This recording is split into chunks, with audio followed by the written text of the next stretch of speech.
L'image que vous voyez est un outil de promotion de l'allaitement paru dans le Bulletin sanitaire en 1912. Le Bulletin sanitaire était publié par le Conseil provincial d'hygiène, ancêtre du ministère de la Santé et des Services sociaux du Québec. Il s'adressait probablement à un électorat du domaine de la santé. Cette image représente le plus long chemin en opposition au plus court chemin du lait à l'enfant. D'ailleurs, le titre en haut de l'image laisse peu de doute sur les intentions.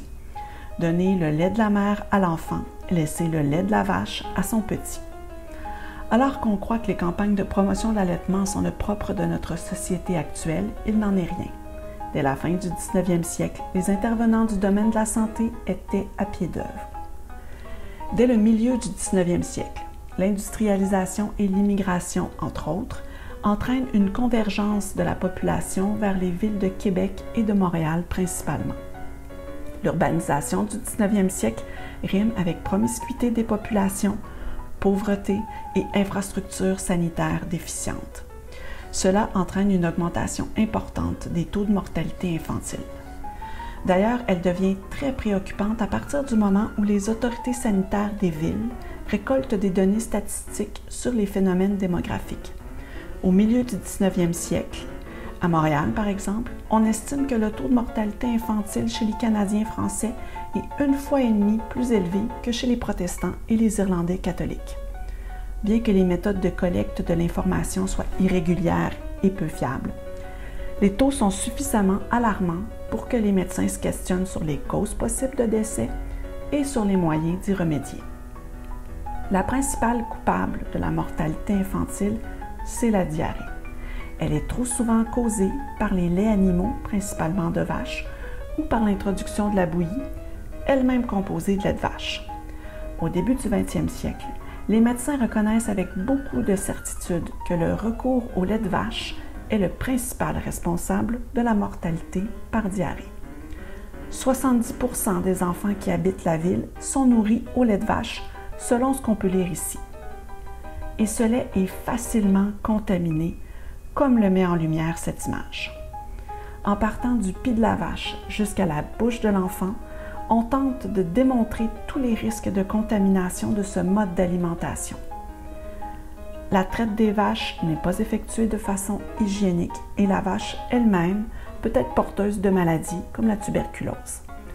L'entreposage se fait dans des endroits surchauffés, loin de bonnes conditions sanitaires.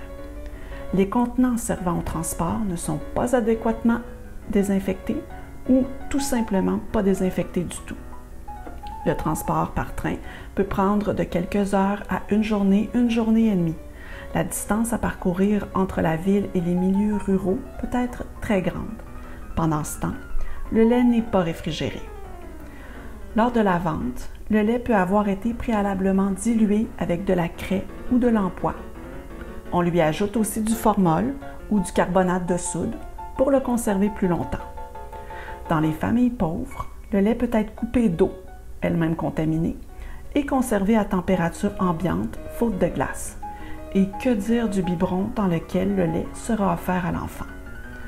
Avant Louis Pasteur et la pasteurisation à la fin du 19e siècle, les biberons sont mortels. Leur forme, la composition de la tétine et leur entretien en font des objets hautement contaminés. Au début du 20e siècle, malheureusement, encore beaucoup de mères ne sont pas informées des principes de la stérilisation.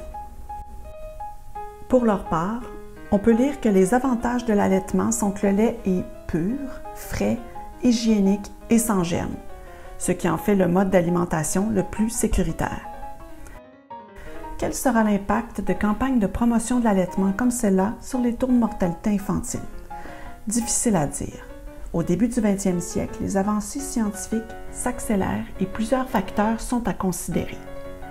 Tout d'abord, la vaccination se répand à grande échelle et est utilisée comme moyen de prévention des infections.